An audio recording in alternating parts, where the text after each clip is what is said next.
প্রিয় দর্শক, Faraz kitchen and blog থেকে সবাইকে নতুন আরেকটা ভিডিওতে আমন্ত্রণ জানাচ্ছি। আসসালামু আলাইকুম। আশা করি সবাই ভালো আছেন। আমি আলহামদুলিল্লাহ ভালো আছি। আজকে একটা পাকোড়া রেসিপি নিয়ে চলে আসলাম। আশা করি আপনাদের খুবই ভালো লাগবে। আর এই পাকোড়াটা তৈরি করতে তেমন একটা সময় লাগে না, খুবই অল্প উপকরণ দিয়ে খুব সহজেই ঘরে থাকা উপকরণ দিয়ে এই পাকোড়াটা তৈরি করা যায়। তো এখানে পাকোড়া তৈরি করার জন্য আলু কুচি করে কেটে নিয়েছি, গাজর কুচি নিয়েছি, পেঁয়াজ কুচি, কাঁচামরিচ কুচি করে কেটে নিয়েছি, ধনেপাতা কুচি, সাথে একটা ডিম।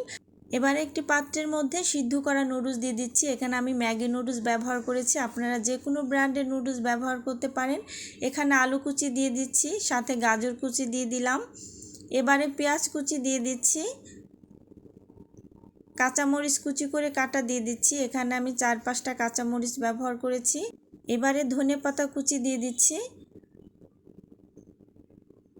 পরিমাণ মতো লবণ দিয়ে দিচ্ছি, লাল মরিচের গুঁড়া দিয়ে দিচ্ছি 1/2 চা চামচ, জিরার গুঁড়াও 1/2 চা চামচ, সয়া সস দিয়ে দিচ্ছি 1.5 চা চামচের মতো। এবারে একটা ডিম দিয়ে দিচ্ছি।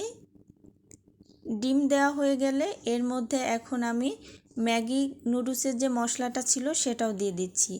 সবগুলো উপকরণ খুব ভালো করে হাত দিয়ে একটু সময় নিয়ে মেশাতে হবে। এই পাকোড়াটা খেতে কিন্তু ভীষণ মজা। বিকালে চায়ের আড্ডায় বা অতিথি আপ্যায়নে এই ধরনের পাকোড়া তৈরি করে সহজেই অতিথি আপ্যায়ন করতে পারেন। তো সবগুলো উপকরণ ভালো করে মাখানো হলে এর মধ্যে আমি 1 চা চামচের মতো চিনি দিয়ে দিলাম। চিনি দেওয়ার কারণে পাকোড়াটা কিন্তু খেতে ভীষণ মজা হবে। তো এবারে হচ্ছে পাকোড়ার মিশ্রণটা আমার তৈরি করা হয়ে গেছে। এবারে চুলায় আমি আগেই প্যানের মধ্যে তেল গরম করতে দিয়েছিলাম। এবারে একে একে সবগুলো পাকোড়া আমি ভেজে নিব। পাকোড়াগুলো একটু ফাঁকা করে দিতে হবে যাতে একটার সাথে একটা লেগে না যায়, কারণ একটার সাথে একটা লেগে গেলে উল্টানোর সময় পাকোড়াগুলো ভেঙে যেতে পারে। তো দেখতেই পাচ্ছেন পাকোড়া কিন্তু এক সাইড হয়ে গেছে, আমি উল্টিয়ে দিচ্ছি। দেখতেই পাচ্ছেন সুন্দর একটা ব্রাউন কালার হয়েছে। একইভাবে আমি এপিট ওপিট করে পাকোড়াগুলো ভেজে নিব। এই পর্বে পাকোড়াগুলো কিন্তু ভাজা হয়ে গেছে। এপিট ওপিট করে সোনালি কালার করে পাকোড়াগুলো আমি ভেজে নিয়েছি। এবারে সবগুলো পাকোড়া আমি তুলে নিচ্ছি। এবারে হচ্ছে পরিবেশন করব। তো সবগুলো পাকোড়া আমি একটি প্লেটের মধ্যে তুলে নিচ্ছি। দেখতেই পাচ্ছেন কি সুন্দর একটা কালার হয়েছে। আর পাকোড়াগুলো কিন্তু খেতে ভীষণ মজা হয়েছে। এই ধরনের নাস্তা বিকালে চায়ের আড্ডায় বা অতিথি আপ্যায়নে খুবই সহজেই অল্প উপকরণে কিন্তু বানিয়ে নিতে পারেন। অবশ্যই বাসার সবাই পছন্দ করবে।